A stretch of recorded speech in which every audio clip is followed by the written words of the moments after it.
Hi guys, welcome to our platform Online Study for You, a complete solution for all your placement needs. In this video, we are going to discuss technical MCQs and coding questions asked in TCS NQT 2021 exam. So make sure to watch the video till the end. I will discuss the questions as well as the approach to solve them, and then I will implement them practically using C, right? So let us see the things. Okay, so this is a technical MCQ questions. The first question is float. This is a pointer, right? Because you know that this asterisk symbol denotes pointer. Okay, so pointer P, then this is a kind of array, right? So it is asked here P is. So you have to determine P is pointer, array of pointer, float, pointer to array of float. The syntax given to you is a kind of something like pointer to array of a particular data type, and here data type mentioned is float, so it is like pointer to array of float. So that's why the correct answer is going to be pointer to array of float, right? And if suppose there, if whenever this kind of format is given and instead of float suppose you are having int, then simply the answer is going to be pointer to array of int. Okay, so make sure to be clear about this particular thing. Next question is, which of the following options best suits for memory leak occurred? So you have to determine from the given options which is the reason of memory leak. Okay, this is what you have to determine. So the number one option is resource allocation pending while debugging the code. Next is program releases sources allocated in the memory. Next is program does not free the memory which is allocated dynamically. Next one is occurs due to address assignment failure. Okay, so we all know memory leak occur in the case of dynamic memory allocation, right? So this is the reason of memory leak. Okay, so that's why you have to find a suitable option from the given options. See this one, program does not free the memory which is allocated dynamically. Okay, so that's why it is always recommended to deallocate the dynamically allocated memory, otherwise it will lead to memory leak. I hope this is clear. Next one is, which combination of the integer variables a, b and c makes the variable m get the value 4 in the following operations or in the following expression, right? So what is given here, m equal to, so this is a kind of ternary operator thing. Okay, so first condition is given to you, a greater than b, right? So out of these let's consider this b1, right, first. So a value is given as 6 and b value is given as 5. So 6 greater than 5. Is this true? Yes, this is true. If this is true, then this particular statement is going to be executed, right? Now here also a ternary operator is working. So now it is being checked, a greater than c. So a value is 6 and c value is 3. 6 greater than 3. This condition is also true. So that's why this one will be considered. Okay, 6 will be considered. I hope that you are clear with the ternary operator, right? So this time what we are getting, m equal to 6. But what actually they are looking for? They are looking for the values of a, b, c by which we can get 4 as the output. Okay, so let's try the option number D. So in option number D, a and b value is 3, 4. So 3 greater than 4, is this condition true? No, right? So that's why this particular statement is going to be executed. Now here 4, b value is 4 and c value is 2. So 4 greater than 2, this condition is true. So that's why we will go to this particular part. So b value is 4. So what value is going to be stored in m now? It is 4. Okay, so the correct answer is option number D, right? Now the next question is, which of the following functions is used to accept strings with white spaces?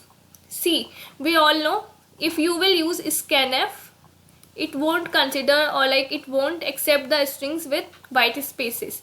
So that's why there is a function getS which we can use to accept the strings with white spaces. So the right answer is option number C. Okay.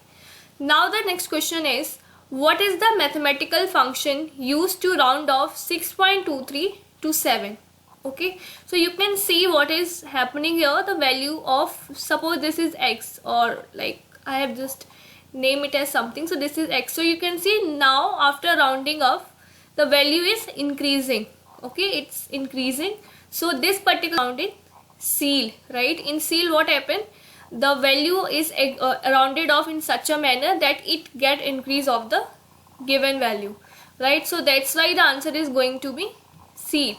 However, if this value was rounded off from 6.23 to 6, then our answer is going to be floor. But here for this case it is 6.23 to 7. That's why C is our correct answer. Okay. Yeah. So these were our technical MCQs that were asked in 2021 TCS NQT exam. Now we will consider the coding questions, right?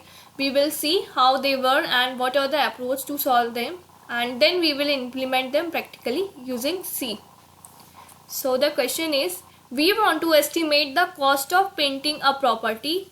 Interior wall painting cost is 18 per square feet and exterior wall painting cost is 12 per square feet. Okay, take input as number of interior walls, number of exterior walls, surface area of each interior walls in units of square feet, surface area of each exterior wall in units of square feet.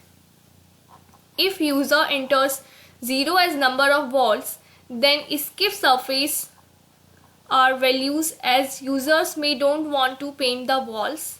Calculate and display the total cost of painting the property. Okay, so see what is happening here. We have to estimate the cost of painting a particular property, and the cost of painting interior walls is given as 18 per square feet, and for exterior wall it is given as 12 per square feet. Okay, now input is in the form of, first you have they are giving you number of exterior walls. So you can see in the example itself there are 6 interior walls. Okay, so that's why the surface area that we are getting is 6. 1 2 3 4 5 6, and next these 3 particular surface area belongs to exterior wall. So this is 1 2 3. Okay, so this is the thing. Now so here an extra line is given to us. If user enters 0 as number of walls, then skip surface are values as 0. User may don't want to paint the walls. So suppose if user is giving interior and exterior walls as 0, so in that case what will be the total cost? That is 0.0. So this simply like that is what you have to print.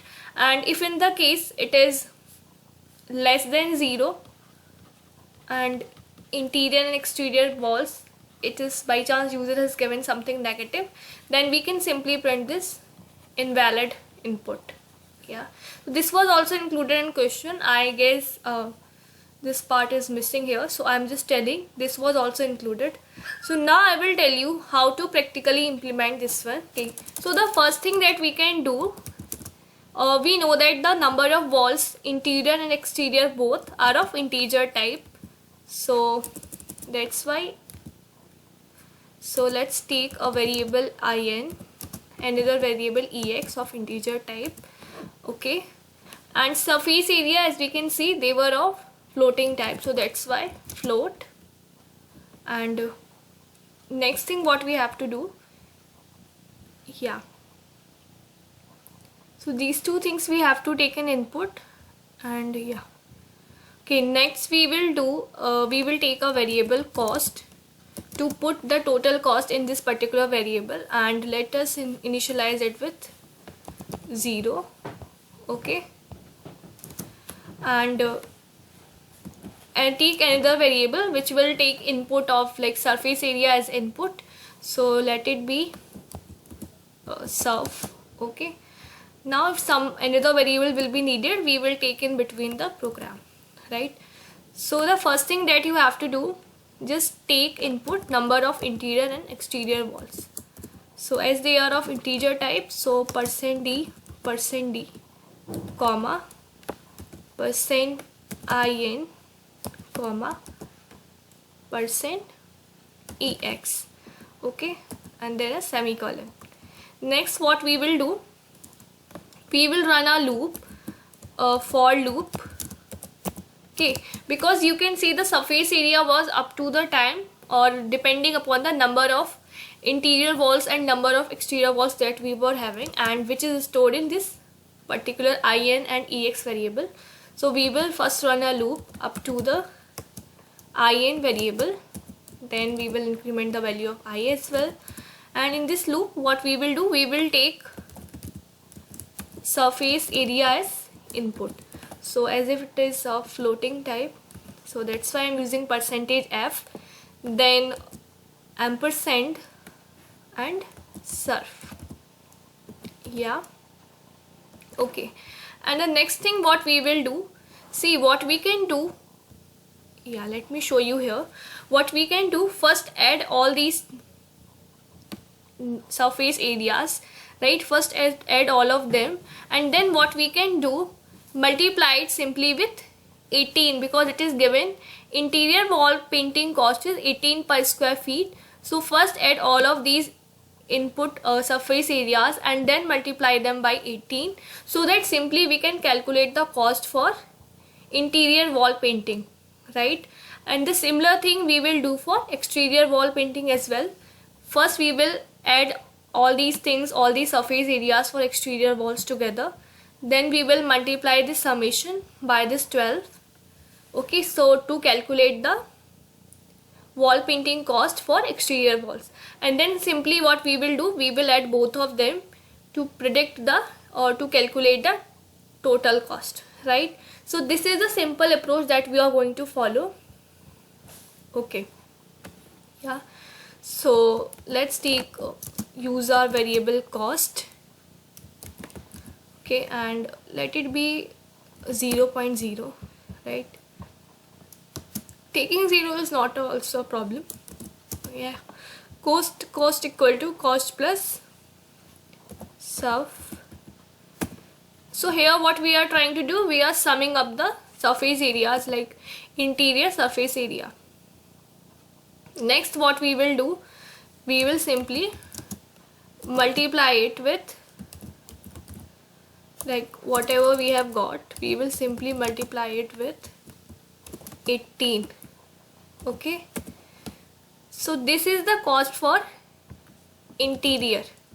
Yeah, so this is our interior cost. So what we can do, let's take two variables. This is storing our interior cost, and let's take another variable to hold our exterior cost. Okay, and then at the last we will add them together. So this is interior and this is interior as well. Now we have to do the same thing. So yeah, let's take another loop, int I equal to 0, I less than ex, I plus plus, right? Scanf %f takes off as input, and then what we have to do, just simply add this up to this exterior cost. What you have to add, this surf variable, right? And then at the last, after summing them all up, just simply we will multiply this summation by 12. Okay, we will multiply it by 12. Next, so now this in cost is holding our interior cost and x cost is holding our exterior cost. Now what we can do, just simply print the summation of both of these, right? So %f and in cost plus x cost. Yeah, okay, let's run this one. Okay, let me check the input values for this one. 12.3, 15.2. Okay, fine. Okay, Now we will first provide the interior walls number, then exterior walls number. Okay, then what is the thing? Yeah, 12.3, 15.2. Okay, 12.3, 15.2, 12.3, 15.2, 12.3, 15 point. Okay, I just put a comma. Okay, so it's going to be 0.2, and so 6 surface area we have given. Next thing what we have to do, just simply give the for the surface area for the exterior walls, right? So 10.00. Okay, so we got the 1847.400024 as the output, but see here what we are getting. We are just simply getting 1847.4 as the output, right? So for this, what you can do, just simply do this. Yes, 0.1f. So what this will help you to get, you will get just a single digit after the point. Okay, and see, the program is totally correct. The thing which we are missing, the condition which is still remain to implement, is that suppose if the number of interior and exterior walls given by the user is 0, in that case what will be the surface cost? So let's implement this as well. So if in equal 0, or ex, or like, or not or but and, yes, ex equal 0, in that case then what simply we have to do, just simply print 0.0, right? Let's run this one. Okay, so 0 0, yeah. So you can see here we are getting 0.00 something is the output. This is what you can do, and here also we can reduce this one just by putting 0.1f.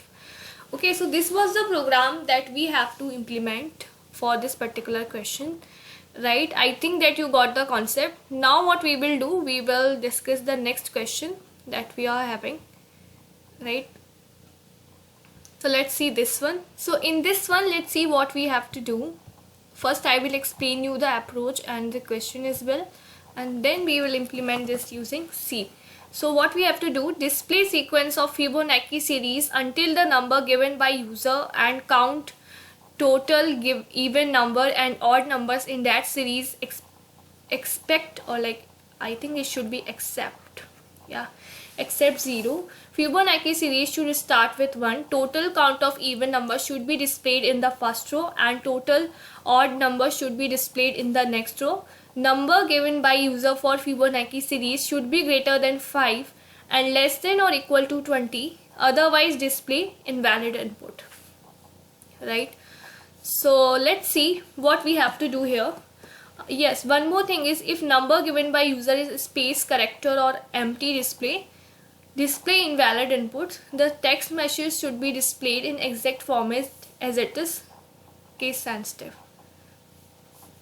Okay, so what we have to do, just simply an input number will be given to us, right? And what we have to do, we have to display a sequence of Fibonacci series up to the time number given by the user. So we all know Fibonacci series, right? What is Fibonacci series? Suppose you have two numbers. Now the next number that is going to be the addition of these two, that is 2. Now the next number that is going to be the addition of these two, that is 3. Then 2 plus 3 5, 3 plus 5 8, and 8 plus 5 13, and this is how it continues. So here user has given 7, so basically we have to print 7 elements only. So 1 2 3 4 5 6 7. Here it is mentioned that Fibonacci series will start from 1, that's why we are starting this one from 1. Next element is also 1, and then we are adding the elements to, in adjacent pairs, and we are getting the next element in the series. Okay, so this is how Fibonacci series works. So first you have to print this series up to the number user has given, and next thing what you have to do, in this particular series you have to count the number of what you have to count, total even number and total odd number. So you can see 2 and 8 are the only even number here, so that's why the count given for even number is 2, right? And then the remaining are 1 1 1 2 3 4 5. So these are odd number. Okay, so you can see there are 5 odd numbers, so that's why 5 is given as the count of total odd number. So these are the things that we have to do, and we have also checked if the input given, suppose here we are getting 7 from the user side, but if it is less than 5, the particular input given by user is less than 5, or it is greater than 20, okay, or it is greater than 20, so then we have to simply display invalid input, right? So we have to take care of this as well, and this condition as well, that if user given, the number given by user is space, character or empty display, so then also we have to print invalid input. So let us see how to do this thing using C. So as I have discussed the approach, now I will show you how to practically implement the thing. So first take a integer n. So this denotes the input taken from the user, so as if it is of integer type, so that's why I'm putting %d and %n, right? So here what we have to check, we have to check if n is greater than 5 and n less than equal to 20. Yeah, so this was the condition, remember it was given in the question. We have to check this one. If it is not the case, then simply we have to print, yes, we have to print invalid input, invalid input. Okay, let's put a semicolon at the end. Now what we will do here, we will run a loop up to the number given by the user. So let's take a counter variable I less than n, I plus plus. Now what we will do, let's take a variable a holding value b, another variable holding value 1 b, and another variable c. Also, as we have to calculate the total count of even and odd number, so I am taking a variable ev and another variable od, and initializing both of them is 0. So here what we will do this thing. First of all, I will print this a, right, and next what I will do, c equal to a plus b. Okay, so c will store the summation of two adjacent numbers, right? So this was the approach for the Fibonacci series. Next I will swap the values, so whatever was stored in b, now it's stored in a, and inside b I will store the value of c. Okay, and then simply what we will do, we will print the, okay, so printing is done here, right? So printing is done here. Yes, here we have to check if a mod 2 equal 0, then what we will do, ev plus plus, else if this is not the case, then obviously number is odd, so then od plus plus, right? And now we will, after coming out of the loop, simply print this one. Now we will print this total count of even numbers. So as if it's, we have to print in next line, so that's why I'm using a new line character, and then we will print odd count as well, so od, right? Now let us run this and check if it's working fine. So the number given was 7, right? Okay, yeah, I missed this one, just a second. Yeah, 7.